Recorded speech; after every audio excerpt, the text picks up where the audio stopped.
할렐루야. 우리 함께 찬양하시겠습니다. 찬양하라 내 영혼아, 찬양하라 내 영혼아, 찬양하라 내 영혼아, 찬양하라 내 영혼아, 내 속에 있는 것들아 다 찬양하라.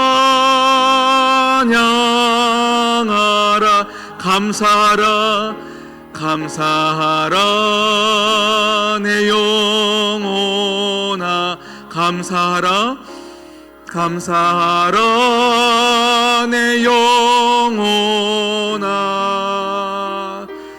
내 속에 있는 것들아 다 감사하라. 기뻐하라, 기뻐하라 내 영혼아, 기뻐하라 내 영혼아, 내 영혼아, 내 속에 있는 것들아 다 이 시간 여러분의 영혼을 향하여 명령하시면서 한 번 더 찬양합니다. 찬양하라, 찬양하라 내 영혼아, 찬양하라 내 영혼아, 내 속에 있는 것들아 다 찬양. 어떤 상황 속에서도 감사하라 내 영혼아, 감사하라 내 영혼아. 아멘. 감사하라 내 영혼아, 내 속에 있는 것들아 다 감사하라. 하나님 아버지, 이 시간 우리의 영혼을 향하여 말씀하시는 하나님의 음성 앞에 우리 모두가 자복하여 회개함과 하나님 아버지를 경외하는 마음으로 나아가게 하여 주시고, 하나님의 말씀이 내 영을 살리는 은혜의 말씀 되게 하여 주시옵소서. 이 모든 말씀 예수 그리스도의 이름으로 기도드립니다. 아멘. 할렐루야. 오늘 말씀의 제목, 나는 살아있습니까? 나는 살아있습니까? 우리 제아의 말씀으로 함께 은혜를 나누겠습니다. 원래 주보에 보면요, 제가 빌립보서 말씀을 가지고요 우리 설교를 준비를 하였었습니다. 준비를 하고 어제 밤늦게까지 또 수요 설교 준비를 더 하고 있던 중에 제가 어제 새벽 예배 말씀을 전했었습니다. 그런데 어제 새벽 예배 말씀을 전할 때부터 제 마음에 계속 우리의 예배를 점검하기를 원하시는 그 마음에 감동이 계속 있으셨습니다. 그래서 어제도요 가인과 아벨의 제사를 가지고 우리가 함께 은혜를 나누었고, 오늘도 우리가 함께 우리의 예배를 점검하는 시간, 우리의 영혼을 점검하는 시간을 갖기 위해서 우리 본문을 바꾸었습니다. 여러분, 제주도에 가면요 해녀들이 있습니다. 해녀들에 대한 이야기들은 많이 들어보셨겠지만, 해녀들이 이제 물질을 하기 위해서 우리 바다에 들어갈 때 꼭 가지고 가는 필수품이 세 가지가 있다고 합니다. 첫 번째는 쑥이라고 합니다. 쑥. 왜냐하면 물안경에 쑥으로 닦으면요 코팅 효과가 있어서 물속에서 김이 서지 않는다라고 합니다. 그리고 가져가는 거는 껌을 가지고 간대요.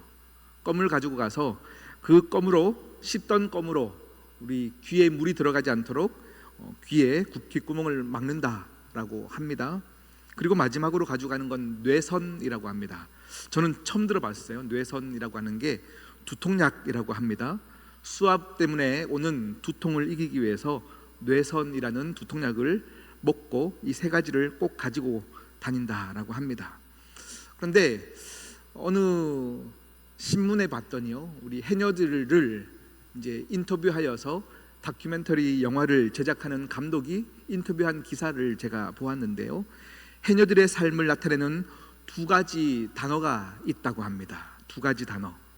그게 뭐냐면 첫 번째는 숨비소리입니다. 숨비소리가 무엇이냐면 잠수하여서 2분 정도 바다에서 이제 많은 것들을 잡고 올라오면요, 휘휘 호이호이 등으로 이제 소리를 내면서 숨을 참았던 숨을 뱉는 그것을 숨비소리라고 합니다. 그러니 숨을 참았다가 힘겹게 나와서 생명을 살리는 소리로 숨비소리를 낸다라고 합니다. 그리고 해녀들이 금기어처럼 여겨지는 한 가지 단어가 더 있습니다. 그것이 무엇이냐면 물숨입니다. 물숨. 여러분, 물에서 숨을 쉬는 것이 가능한가요? 가능하지 않죠. 물에서는 숨을 쉴 수가 없습니다. 그런데 물숨은 무엇이냐면 곧 죽음을 이야기합니다. 왜 해녀들이 가끔씩 이 물숨 때문에 죽음을 당하느냐라는 인터뷰에서 욕심 때문에 물숨으로 죽는다라고 말을 하였습니다. 물속에서 조금 더 멀리 가서 또 조금 더 큰 전복을 잡기 위해서 우리가 숨비소리를 내면서 빨리 올라와서 숨을 쉬어야 되는데 더 욕심을 내서 더 깊이 들어가다 보니 물에서 숨을 쉬는 것, 역설적으로 표현한 것이죠. 더 이상 숨을 쉴 수 없는 곳에서 죽음을 맞이하더라라는 것입니다. 그래서 해녀들끼리의 대화들 보면요, 딱 숨만큼만 그리고 반드시 올라와서 숨비소리를 내야 한다라고 이야기합니다. 그래서 오래된 해녀들은요, 그 유업을 이어받는 우리 딸들에게 꼭 하는 얘기들이 있습니다. 욕심내지 말고 숨만큼만 따, 이렇게 얘기를 합니다. 숨만큼만 따. 눈이 욕심이야. 눈에 보이니까 더 깊이 들어가다가 물숨으로 죽는 거야. 욕심을 잘 다스려야 돼. 이것들이 해녀들이 딸들에게 꼭 가르치는 해녀들의 물질의 이야기라고 합니다. 그것을 바탕으로 영화를 만들었던 그 기사의 내용을 제가 말씀을 드렸고요. 해녀들에게도요, 그 계급이 있다고 합니다. 계급이 무엇이냐면 상군, 중군, 하군, 이렇게 계급을 매긴다고 합니다. 한번 잠수해서 바다에 들어가면요, 2분가량 바닷물에 머무는데 상군은요, 수심 15m까지 들어가서 이제 모든 전복을 따고 많은 것들을 따는 건 거죠. 이 바다 작업의 베테랑이 상군이라고 합니다. 그리고 중군은요, 2분 그 내외에 대한 시간 동안 8m에서 10m 정도 수심으로 들어간다 하고요. 하군은 5m에서 7m 정도 들어간다라고 합니다. 그러니 그들의 역량에 따라서 상군, 중군, 하군으로 매겨지게 되는데 누가 돈을 많이 벌까요? 상군이겠죠. 더 깊이 들어가서 더 큰 전복을 따고 정말로 그렇게 하는 사람들, 해산물들을 따오는 사람들이 당연히 그 벌이가 더 많다라고 합니다. 그런데 해녀들과 인터뷰했던 이 감독이 하는 말이 무엇이냐면요, 놀라운 것을 이야기를 들었다는 거예요. 상군, 하군, 중군, 하군은요, 노력해서 되는 것이 아니라는 거예요. 내가 5년 해녀질을 하다가 물질을 하다가 10년이 되고 30년이 되면 이제 호흡이 깊어져 가지고 더 깊이 들어가는 것이 아니라 이건 타고나는 거래요. 그래서 30년을 해도 30년 내내 하군으로 5m, 7m만 들어가는 사람들이 있고요, 처음 하는 사람도 15m씩 들어가는 사람들이 있다라고 합니다. 그러니 누구는 방금 물질을 시작했는데 15m로 들어가고, 나는 한평생 했는데 5m 들어가니까 사람들의 마음에 무엇이 생깁니까? 비교와 열등감이 생기고 욕심이 생기니까 그때에 항상 물숨, 죽게 되어지는 사고들이 일어난다라는 인터뷰의 내용이었습니다. 조금만 더 들어가면 나도 돈을 더 많이 벌 텐데, 조금만 더 들어가면 더 큰 전복을 딸 수 있을 텐데 라는 욕심 때문에 물숨을 만나게 된다라는 겁니다. 우리의 삶에도 동일한 메시지를 주는 것 같습니다. 우리의 삶에도 영적인 물숨이 있습니다. 이 영적인 물숨이 분명히 있어요. 하나님께서 여러분에게 정말 각자에게 주신 달란트가 있고요, 사명이 있고 각자의 길이 있습니다. 이것을 아는 것이 신앙의 지혜입니다. 하나님께서 주신 만큼의 삶을 감사하는 것이 은혜입니다. 아멘이십니까? 여러분, 각자에게 주신 하나님의 놀라운 길들이 있는데, 우리는 누군가와 비교하여 나는 30년을 신앙생활했는데 이것밖에 못하는데, 당장 새 가족이 왔는데요, 더 깊이 신앙생활을 하는 거 보면 더 우리가 욕심내고 비교하고 어떻게든 갈등을 만들어내고, 그렇게 우리는 물숨으로 나아가는 그런 모습들을 보게 되어집니다. 사람에게 성경이 이야기하는 숨이 두 가지가 있습니다. 첫 번째는 우리 육신이 숨을 쉬어야 되는 이 숨이죠. 숨을 쉬어야 합니다. 숨을 쉬어야 합니다. 그런데 이 숨에도요, 여러분, 비밀이 있습니다. 여러분이 오늘 지금 숨을 쉬고 계시는데요, 의식하고 쉽니까? 알아서 쉽니까? 나는 지금 숨 쉬어야 돼, 살기 위해서 숨 쉬어야 돼 하면서 막 의식하면서 숨을 쉬고 계십니까? 알아서 지가 숨 쉬는 겁니까? 지가 숨 쉬는 거예요. 그런데요, 노래하는 사람들은 압니다. 노래할 때 호흡이 필요한데요, 노래할 때는요, 그냥 알아서 쉬게 두면요, 노래할 만큼의 숨을 들이마실 수가 없습니다. 노래할 때는 의식하여 숨을 쉬어야 합니다. 내가 그냥 말할 때처럼 숨을 의식하지 않고 쉬면요, 우리 폐에 공기가 한 50 정도 들어간다고 치면, 노래할 때는 의식하고 쉬어서 80까지 산소를 폐에 넣어야 됩니다. 의식해야 하는 거죠. 우리의 영적인 호흡도 마찬가지입니다. 그냥 아무런 생각 없이 있으면 우리가 당연히 살아가는 것 같지만 아닙니다. 하나님께서 우리를 창조하실 때에 창세기에 보면 우리에게 하나님의 생기, 하나님의 호흡을 불어넣어 주셨습니다. 히브리어로 루아흐라고 합니다. 이것은 하나님의 호흡이 우리에게 들어온 것입니다. 호흡이 들어왔고요, 그것이 우리에게 생명이 되어지는 겁니다. 이 루아흐, 이것을요 가지고 우리가 살아가야 되는데, 어느 순간 우리는 육체적으로 숨을 쉬고 있지만 우리의 영혼이 숨을 쉬고 있다는 의식을 갖고 있지 않고 살아갑니다. 상징적으로 우리가 세상 속에 살아가다 보니까, 또 욕심에 따라 살아가다 보니까 영적으로 물숨을 쉬고 있으면서도 죽은 줄 모르고 살아가고 있다라는 겁니다. 하나님께서 허락하신 만큼만 살아가야 되는 우리 인생 가운데 어느덧 비교와 눈이 욕심이야.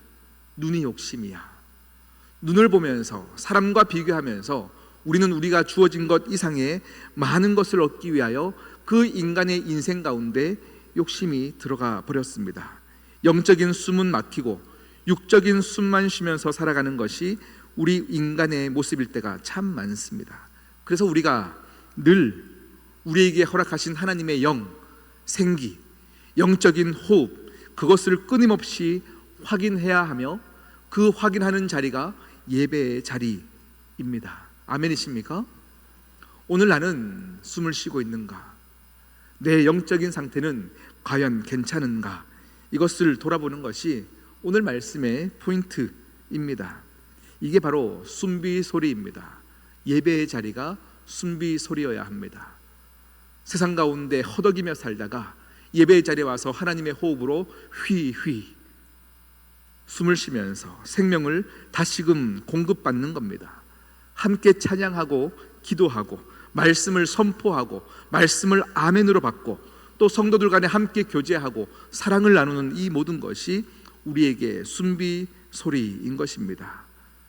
세상 욕심에 함몰되어서 살아가다가 영적인 호흡을 생각하지 못했던 우리들이 오늘 이 시간 이 자리에서 하나님께서 다시금 호흡을 넣어주시는 영혼의 호흡이 시작되는 그 장소가 오늘 이 시간이 되어야 합니다. 오늘 우리가 읽었던 본문요, 에스겔서입니다. 오늘 우리가 읽었던 37장의 말씀은요, 우리가 너무 잘 알고 있는 마른 뼈에 생기가 들어가 하나님의 강한 군대가 되어지는 본문입니다. 생기가 들어갑니다. 다시 말하면 숨에 대한 이야기 아니겠습니까? 여러분, 에스겔 전체의 내용을 잠깐 배경을 설명드리면요, 이스라엘 백성들이 숨을 잘못 쉰 거예요. 어찌 살다 보니 세속의 욕심 가운데 찌들어서 물숨을 쉬고 죽어가는 그들의 인생, 하나님의 숨을 공급받지 못하는 그들의 인생 가운데 찾아온 어려움, 거기에서 에스겔을 하나님이 선지자로 택하여 부르시는 겁니다. 에스겔은 원래 귀족 출신입니다. 귀족으로 태어났습니다. 제사장 가문입니다. 25살 때 그런 그가 바벨론 포로로 잡혀갑니다. 포로로 끌려가서 5년 뒤에 30살이 될 때에 하나님의 영이 에스겔에게 임한 것입니다.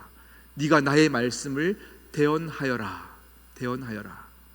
그가 물숨으로 죽어가는 이스라엘 백성들에게 하나님의 말씀을 대언하게 된 겁니다. 무슨 말일까요? 그러니까 에스겔서의 전체의 내용은 너희가 지금 호흡을 잘못하고 있다.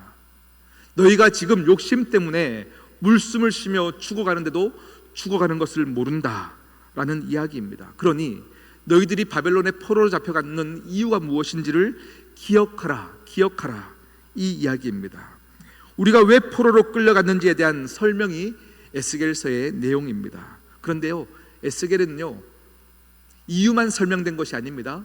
포로로 잡혀간 이유를 설명할 뿐만 아니라 이유가 있다면 그 이유를 해결하고 회복하는 방법도 함께 나와 있습니다. 에스겔서에서는 이스라엘이 왜 패망했는지 나와 있고, 그리고 어떻게 회복되는가에 대한 말씀인 것입니다. 에스겔서 33장부터 47장 마지막까지 쭉 읽어가면요, 그 내용이 굉장히 오늘을 살고 있는 우리의 모습, 또 우리 교회의 모습, 한국 교회의 모습, 이 세상의 모습과 너무 닮아 있습니다. 성도들의 삶에도 세상 사람들과 함께 섞여 살아가는데 크게 구별되는 것 없이 순비 소리 내면서 하나님의 호흡을 해야 되는 우리가, 우리의 욕심이 여전히 내 마음 가운데 있어서 물숨으로 죽어가고 있는데도 죽어가는지 모르는 우리의 인생, 똑같은 에스겔의 상황이 바로 우리의 상황이다라는 겁니다. 그러니 우리도 역시 죄악의 포로 가운데 여전히 살고 있지 않나, 영적으로 피폐한 인생 가운데 살고 있지 않나. 그 이유의 핵심은 무엇입니까? 욕심입니다. 이스라엘 백성들이요, 가나안 땅에 들어갔습니다. 그곳에서 하나님이 허락하신 그 땅에서 하나님과 교제하며 하나님께서 주시는 것만 가지고 살아야 되고 하나님이 해라 하는 것만 해야 되는데 그들에게 욕심이 들어와 버렸습니다. 그 욕심이 뭡니까? 농사를 지으면 더 좋은 것, 더 많이 얻는 것, 남에게 빼앗기지 않고 내가 더 충족되고 배불러지는 것, 이것에 욕심이 생기기 시작합니다. 욕심이 생기면요, 하나님만으로 부족합니다. 욕심이 생기면 말씀대로 사는 게 힘들어집니다. 왜요? 하나님은 이상하게 딱 맞춰주시거든요. 내 욕심을 충족해 주지 않는 것만 같거든요. 물질하는 해녀들이 조금만 더 가면 더 큰 전복을 얻는 것처럼 내 눈에 들어오는 것들이 더 좋은 것이 보이니까 하나님만으로 만족할 수가 없는 겁니다. 욕망이라는 것을 채우기에는 하나님으론 부족합니다. 그때 등장하는 것이 무엇입니까? 우상이죠. 그러니 우상들은 항상 이름이 있습니다. 무엇입니까? 풍요의 신, 다산의 신, 우리의 욕심을 채워줄 만한 이름으로, 또 눈에 보이는 좋은 것들로 우리를 유혹하는 겁니다. 그들이 가나안 땅에 들어갔더니 이스라엘 백성들이 굳이 만들지 않아도 이미 우상들이 있는 거예요. 어떤 우상입니까? 바알, 아세라. 그들에게 풍요를 갖다 준다고 하는 바알과 아세라 신이 있습니다. 그리고 하나님께서 정해놓으신 때라고 하는 시간의 흐름, 달력이 있는데요, 인간들이 만들어 놓은 달력 안에서 욕심으로 채워져 가야 되는 농사의 시기가 달랐다라는 겁니다. 그러니 여러분, 우리가 무엇을 선택하겠습니까? 더 잘 먹고 내 욕심을 충족할 만한 어떠한 것을 우리는 쫓아 살아가게 됩니다. 그것대로만 가면 더 많은 농작물들을 얻을 수 있습니다. 왜요? 욕심 때문에. 그러니 욕심이 채워지고 내 욕망이 채워지니 하나님의 말씀은 우습게 여기는 거예요. 이대로 살라고? 아니, 바보 같은 짓이야. 이대로 살라고? 그렇게 살면 안 돼. 하나님 말씀을 잠시 떠나도 이렇게 잘 살 수 있는데 우리가 하나님을 무시하기 시작한 겁니다. 오늘 에스겔의 내용은 오늘 우리의 모습입니다. 그렇게 우상 숭배하고 엉뚱하게 예배를 드리면서도, 그리고 엉뚱한 신앙을 하면서도 에스겔에 나왔던 모든 이스라엘 백성들도 예배의 자리를 참여하는 겁니다.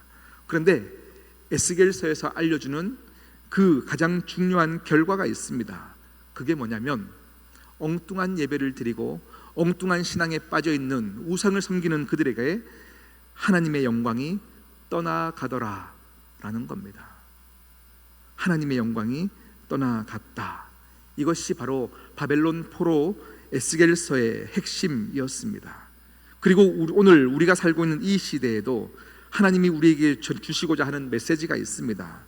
하나님의 영광이 떠날 수 있다라는 겁니다.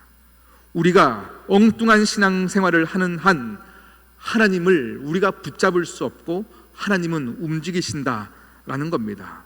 우리가 이걸 놓치고 우리가 엉뚱하게 신앙생활하면서 하나님은 우리와 함께 하셔. 내 욕심으로 신앙생활하면서 하나님은 우리의 교회에 계셔. 나를 지키실 거야 라고 하면서 우리는 정신승리하며 살아갈 때가 참 많습니다. 이스라엘 백성들의 모습과 똑같은 착각을 하고 있습니다. 이스라엘은 절대 망하지 않아 하다가 포로로 잡혀갔고요. 그럼에도 불구하고 2년만 지나면 돌아갈 거야 라고 했던 것이 그 당시 거짓 선지자들이 했던 이야기 아니겠습니까? 우상 숭배, 욕심이라는 죄가 만연했던 시대에 하나님의 영광이 떠나가시더라. 이것이 에스겔의 내용입니다. 그 내용이 에스겔 8장부터 11장까지 나오게 되어집니다. 하나님의 영광이 성전에서 떠나는 장면, 그리고 그 뒤에 갔더니 에스겔 43장부터 마지막 47장까지 다시 하나님의 영광이 성전으로 돌아오는 그 내용이 함께 나와 있습니다. 우리가 하나님을 잘못 숨기고 욕심 가운데 신앙생활할 때 하나님의 영광이 떠났고 뒤에 하나님의 영광이 다시 돌아오는 그 중간의 내용이 오늘 우리가 읽었던 37장의 중간의 내용이다라는 겁니다. 이 구조로 우리가 에스겔서를 한번 보기를 원하는데요. 에스겔 10장 18절 말씀 잠깐 보겠습니다. 에스겔 10장 18절 시작. 여호와의 영광이 성전 문지방을 떠나서 그룹들 위에 머무르니. 아멘. 하나님의 영광이 문지방을 떠나게 되는 거죠. 왜요? 우리 인간의 욕심, 물숨을 쉬면서 우리의 뼈가 말라버린 겁니다. 숨을 쉬지 못하는 겁니다. 죽어버린 겁니다. 그러니 하나님의 영광이 떠나게 되어지는 것이 8장부터 11장까지의 내용입니다. 그리고 43장의 내용을 갔더니 4절 말씀에 이렇게 말씀하고 있습니다. 에스겔 43장 5절 말씀 함께 읽어볼까요? 5절입니다. 시작. 영이 나를 들어 데리고 안뜰에 들어가시기로 내가 보니 여호와의 영광이 성전에 가득하더라. 아멘. 하나님의 영이 에스겔을 끌고 어디로 가십니까? 동쪽을 향한 문으로 데리고 가는 겁니다. 그리고 성전에 하나님의 영광이 가득한 환상을 보여주시는 겁니다. 에스겔 초반에는요, 하나님께서 떠나시는 겁니다. 그리고 43장 이후를 봤더니 돌아오시는 하나님의 영광. 왜 돌아오셨을까요? 왜 돌아오셨을까요? 오늘 그 이야기를 37장의 토막의 이야기로 우리가 함께 은혜를 나누기를 원합니다. 오늘 우리가 읽었던 에스겔 37장의 내용은요, 많은 신학자들이 어떤 장으로 제목을 표현하냐면 구약의 부활장이라고 표현합니다. 구약의 부활장. 하나님께서 살려주셨다. 하나님께서 살려주셨다. 다시 말하면 변화가 시작되었다라고 말씀하고 있는 겁니다. 도대체 무슨 일이 일어나서 하나님의 영광이 회복되었나? 도대체 무슨 일이 있었기 때문에 살아났나? 부활하였나? 이것을 함께 보기를 원하는데 오늘 우리가 읽었던 1절 말씀을 한 번 더 볼까요? 37장 1절 말씀입니다. 37장 1절. 네, 함께 읽어볼까요? 시작. 여호와께서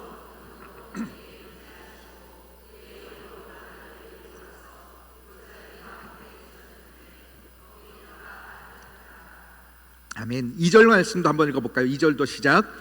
나를 그 뼈 사방으로 지나가게 하시기로 본즉 그 골짜기 지면에 뼈가 심이 많고 아주 말랐더라. 아멘. 하나님이 에스겔을 데리고 갔어요. 그런데 뼈가 보이는데 심이 많고 아주 말랐대요. 이 뼈가 무엇을 상징하는 걸까요? 이 뼈는 누구를 상징하는 걸까요? 11절 말씀 볼까요? 11절입니다. 시작. 또 내게 이르시되 인자야 이 뼈들은 이스라엘 온 족속이라. 아멘. 네, 여기까지만 읽겠습니다.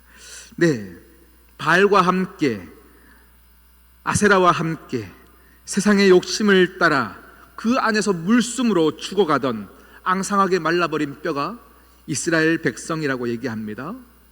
살았다 하나 죽은 자들, 오늘 우리를 향하여서 마른 뼈라고 말씀하고 있는 겁니다. 풍성한 곡식을 상징하는 다산의 신, 풍요의 신이든 바알을 통하여서 그들은 많은 것을 공급받았습니다. 먹고 사는 것에 문제가 없이 살았습니다. 그런데 하나님 보시기에 그들은 바알과 함께 물숨을 쉬면서 살아가는 존재였습니다. 다시 말하면 영적으로 뼈만 앙상하게 남은 마른 뼈 같은 존재였습니다. 살기 위해 살아서는 안 된다라는 말씀입니다. 우리에게 또 다른 숨이 있다는 것을 우리는 기억해야 합니다. 마른 뼈가 뭡니까? 그 안에 수분이 다 말라버린 겁니다. 바짝 말라서 아예 죽어버린 상태입니다. 그것이 오늘 우리가 예배드리는 오늘 우리의 모습이라고 저는 도전하고 싶습니다. 그러나 우리의 영이 지금 순비 소리를 내고 있는가? 여러분 이것을 한번 점검해 보십시오. 나는 지금 순비 소리를 내고 있는가? 물숨을 쉬고 있는가? 이건 다른 영역의 이야기입니다. 이스라엘 백성을 향하여서, 우리 온 족속을 향하여, 대한민국을 향하여, 오늘 시온 성교회를 향하여 하나님께서 계속 평가하고 계십니다. 마른 뼈인가? 나는 지금 살아있는가?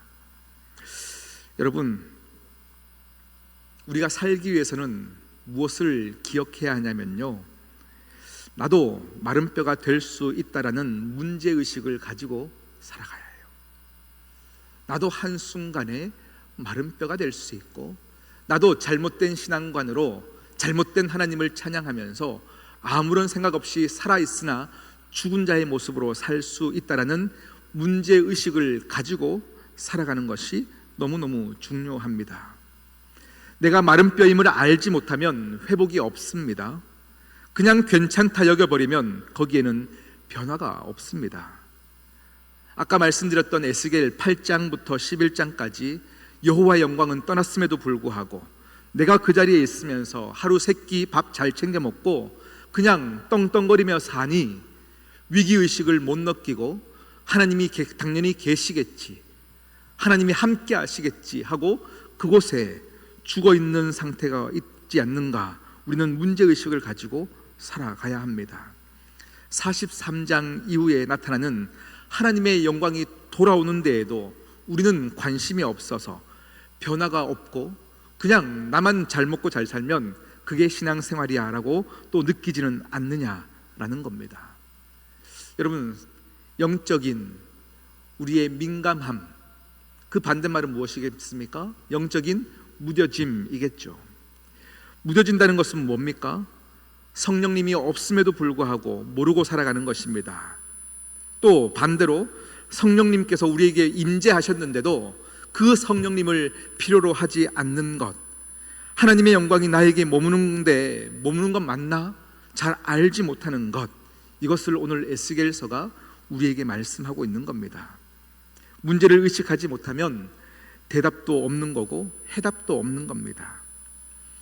어제 제가 새벽 말씀을 통해서 가인과 아벨의 제사, 왜 가인의 제사를 받지 않았다 얘기했습니까? 그 가인의 재물이 문제가 아니었습니다. 예배자의 문제입니다. 하나님께서 가인과 그의 제사를 받지 않았다. 가인이 하나님을 경외하는 마음 없이 그냥 종교적인 행위로 예배를 드렸습니다. 떠나면서도 신앙생활 할 수 있다는 것을 말씀드립니다. 우리가 신앙생활 할 때도요, 내 중심적으로 하나님께 영광 돌리지 않고 내 중심적으로 욕심으로 신앙생활하고 있을 수 있다라는 겁니다. 사람들은요, 모두가 자기 중심으로 세상이 돌아간다고 생각을 합니다. 지구를 중심으로 태양이 돌고 있다고 생각하니까 우리가 많은 실수들을 하게 되어지는 겁니다. 신앙생활도 마찬가지예요. 어떤 문제가 있으면요, 다 저 사람 잘못이라고 얘기하는 거죠. 저 사람만 바뀌면 교회가 평안하다고 얘기하는 겁니다. 신앙의 성숙도라는 것이 무엇일까요? 신앙의 성숙도, 저 상대방이 바뀌어야 된다고 했던 생각이 이제 어느 정도 남을 비판하지 않는 것으로 성숙하는 겁니다. 그런데 거기에 머물러 있는 것이 아닙니다. 더 성숙하게 되어지면 상대방이 보이지 않고 내 안을 보게 되어지는 겁니다. 나를 점검하는 겁니다. 내 속을 향하게 되어지는 겁니다. 하나님이 이 말씀으로 나는 어떻게 점검해야 하는가, 이것이 굉장히 중요한 거예요. 내가 그분을 향하여서 얼마나 예민하게 반응하고 있는가, 내가 그분의 음성에 얼마나 귀 기울이고 있는가, 그분이 말씀하실 때 나는 얼마나 순종하고 있는가, 이것을 돌아보는 것이 신앙의 성숙함입니다. 그 내 안에 있는 그 본질을 깨닫지 않으면 나의 신앙도, 우리 교회도, 한국 교회도 아무런 희망이 없습니다. 지금 가장 어두워진 때라고 말합니다. 한국 교회도 마찬가지라고 얘기합니다. 그러나 저는 그럼에도 불구하고 아직 가장 어두운 이때, 그 새벽에 뜨는 가장 소망의 때를, 그 동이 트는 것을 꿈꾸며 우리가 함께 기도하자라는 마음으로 여러분에게 말씀을 전하고 있는 겁니다.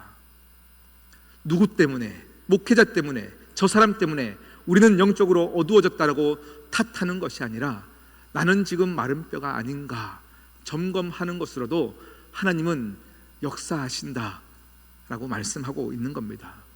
사무엘상 3장 1절의 말씀을 보면요, 우리가 함께 잘 알고 있는 말씀인데 함께 읽어볼까요? 시작. 아이 사무엘이 엘리 앞에서 여호와를 섬길 때에는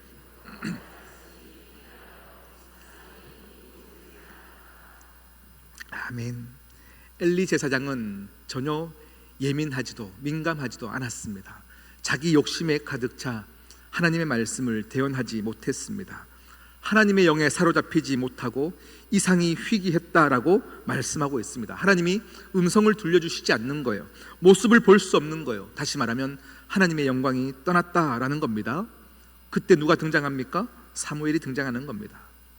그때 하나님의 음성이 들려지기 시작했다라는 겁니다. 지금 우리가 살고 있는 이때도 마찬가지입니다. 너무나도 어둡고 너무나도 영적으로 막막한 시대를 살아가고 있지만 교단의 문제, 교회의 문제를 볼 것이 아닙니다. 내 옆 사람의 문제를 볼 것이 아닙니다. 내가 사무엘과 같이 그 아이 사무엘이 하나님 앞에 순수하여 하나님 앞에 바로 서면 하나님의 말씀은 그 시대에게 들려질 말씀을 사무엘에게 전달하시더라라는 겁니다. 이 문제의식을 갖고 있는 자마다 내가 마른 뼈라는 사실을 알고 하나님의 영이 나에게 머물러 주심을 간절히 소망하는 자가 우리 가운데 있다면 에스겔의 마른 뼈 골짜기가 일어났던 이 역사가 오늘 우리 가운데 반드시 일어날 줄 믿습니다. 여러분, 말씀이 희귀합니까? 아니에요. 말씀이 희귀하지 않습니다. 말씀의 홍수를 살아가고 있습니다. 우리가 휴대폰을 통해서 전 세계에 있는 어느 곳에도 교회를, 예배를 다 드릴 수 있습니다. 여러분 집에 가시면 각 방마다 다 성경책이 있지 않습니까?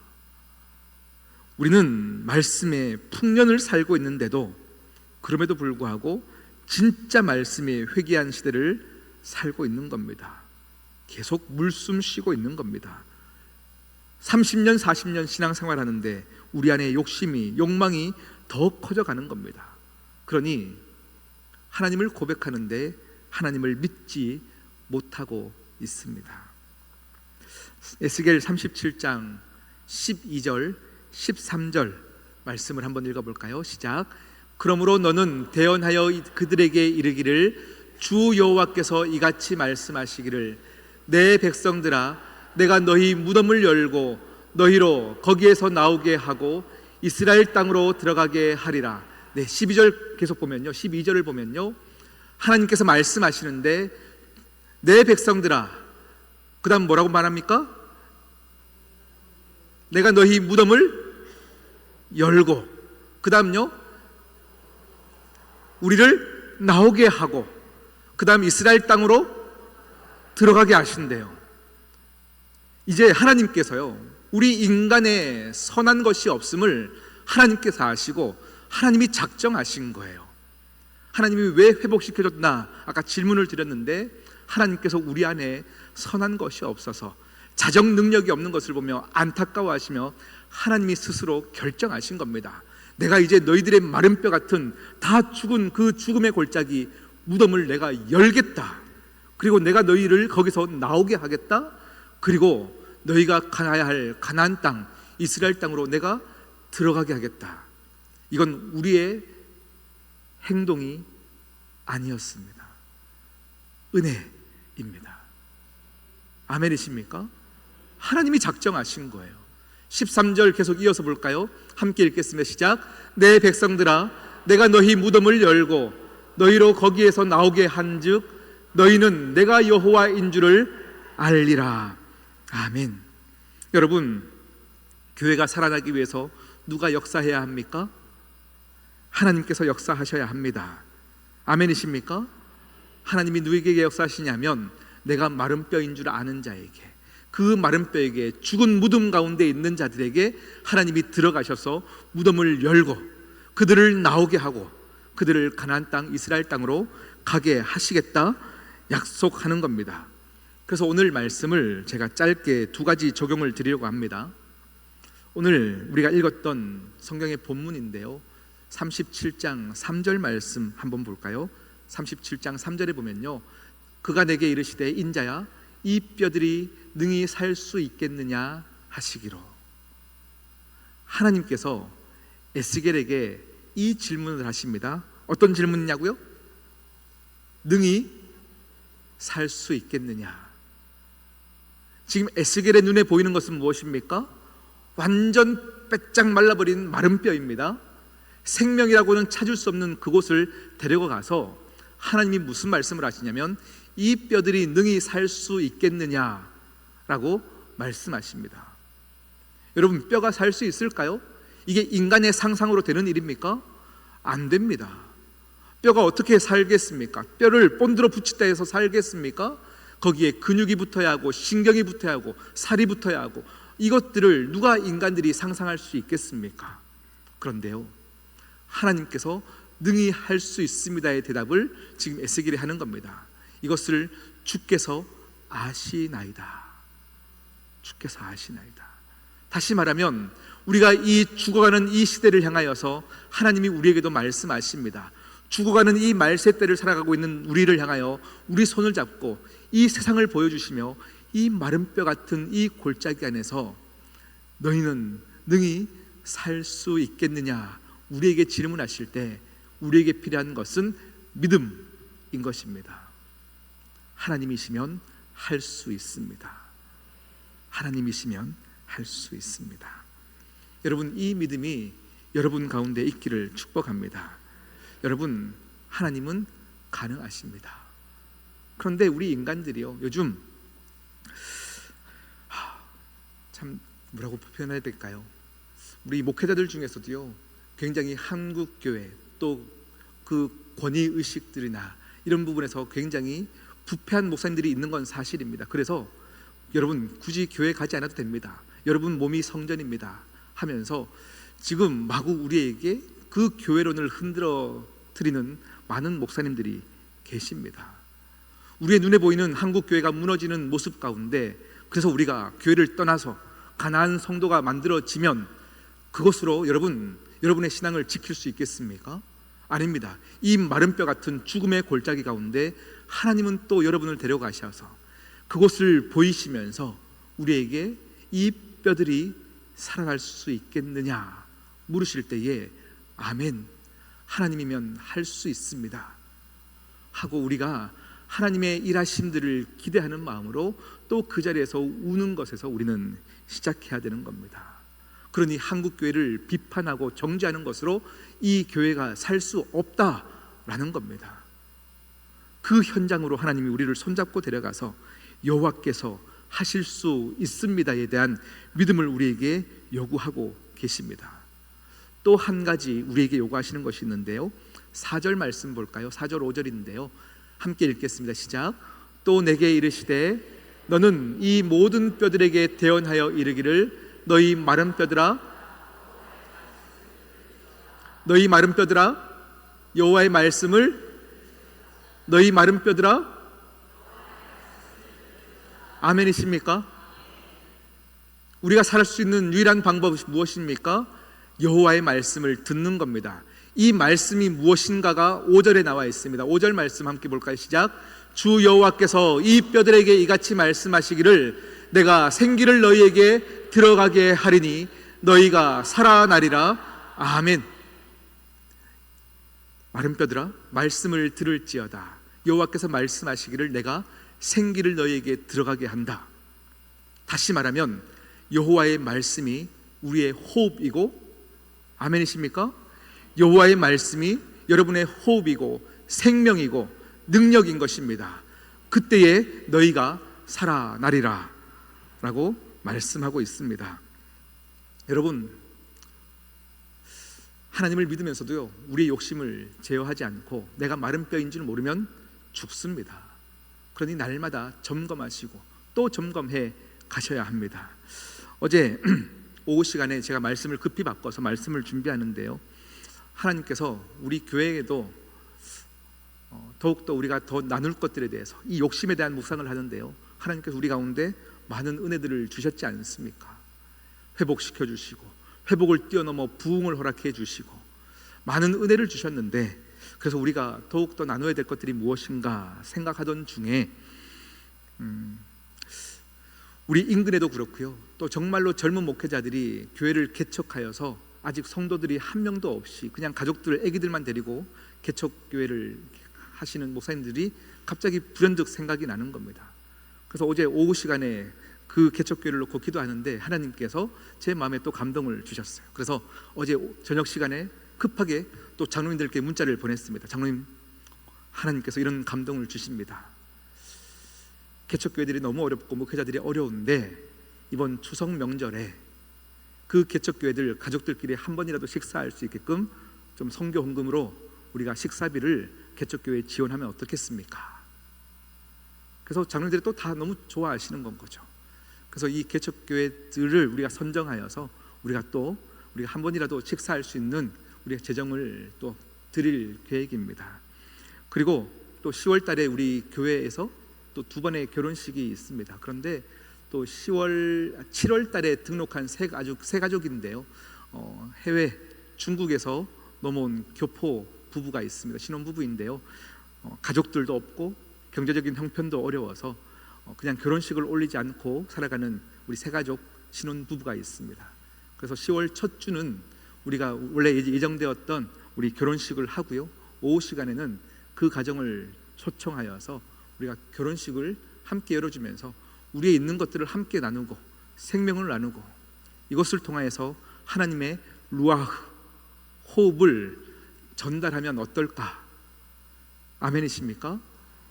네, 우리 교회에 주신 은혜는요, 우리가 누구에게 도움 받지 않는 것만 해도 감사한데요, 도울 수 있는 형편이 되는 것이 얼마나 감사합니까? 얼마나 감사합니까?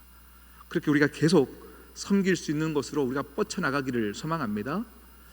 시온성교회가 하는 것이라면 여러분의 개인적인 삶에서도 이 하나님의 영향력들을 뻗쳐나가는 것이 살아있음의 증거인 것입니다. 증거입니다. 하나님의 말씀을 듣고 생기가 여러분의 인생에 들어갈 때에 여러분이 할 수 있는 생명을 나누는 일에 여러분 동참하십시오. 오늘 말씀을 잠깐 정리하겠습니다.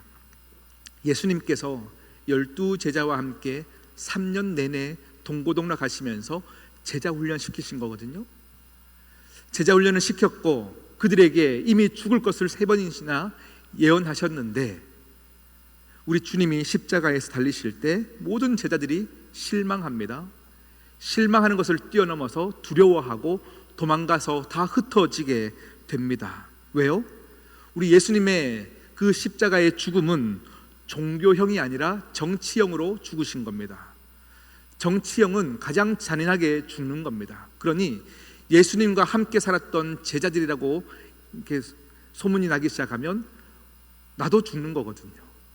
가장 잔인하게 죽을 수밖에 없는 거거든요. 뼈도 못 추리는 상황이 되니까 그들이 뿔뿔이 흩어져 도망갑니다.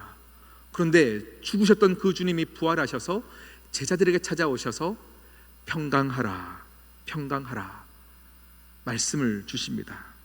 그러면서 그들에게 누가복음 24장에 보면요 이런 말씀을 주시는데요, 승천하신 이 바로 그 전에 그들에게 성령이 너희에게 임할 것이니 성령이 올 때까지 이곳에 머물러 있으라 라고 명령합니다.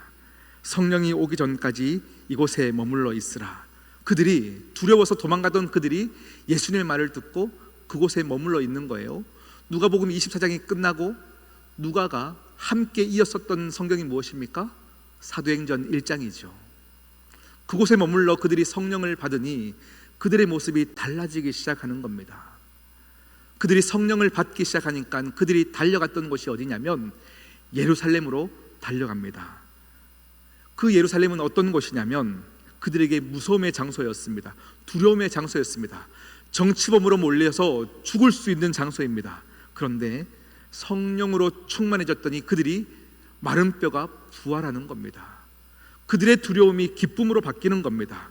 그들의 삶이 바뀌는 거예요. 그러니 그냥 염려하여 예루살렘으로 가는 것이 아니라 기쁨으로 갔더라라고 말씀은 적혀 있습니다. 기쁨으로 그곳에 죽음의 현장에 가는 자들에게 사도행전의 기적 같은 역사들이 이루어지는 겁니다. 여러분, 우리 시온성교회 이 기적이 일어나기를 축복합니다. 마른 뼈 같은 여러분의 현장 가운데, 상황과 가정 가운데, 모든 삶의 일터 가운데 여러분이 마른 뼈인 것을 인정하시고 하나님의 생기가 여러분 가운데 임하여 말씀을 사모하고 내 인생이 달라지면 기쁨이 넘치고 생명이 흘러가는 겁니다. 그 인생을 살아가는 저와 여러분 되시기를 축복합니다. 우리 함께 여러분의 인생을, 여러분의 영혼을 향하여 선포하시면서 찬양하라 내 영혼아, 찬양하라 내 영혼아 고백하겠습니다.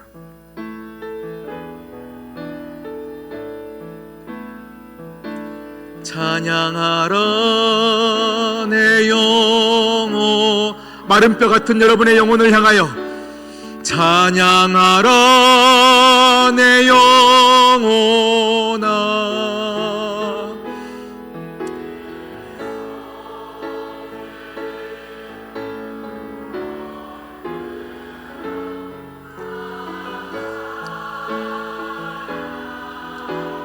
감사하라 내 영혼아, 감사하라 내 영혼아. 아멘. 주여, 우리에게 순종의 마음을 허락하여 주시옵시고 나를 돌아보아 하나님 아버지를 사모하는 마음이 회복되어지게 하여 주시옵소서. 게 있는 것들아 다 감사, 기뻐하라 내 영혼아, 기뻐하라 내 영혼. 하나님의 영으로 말미암아 기뻐할지어다. 기뻐하라 내 영혼아. 내 속에 있는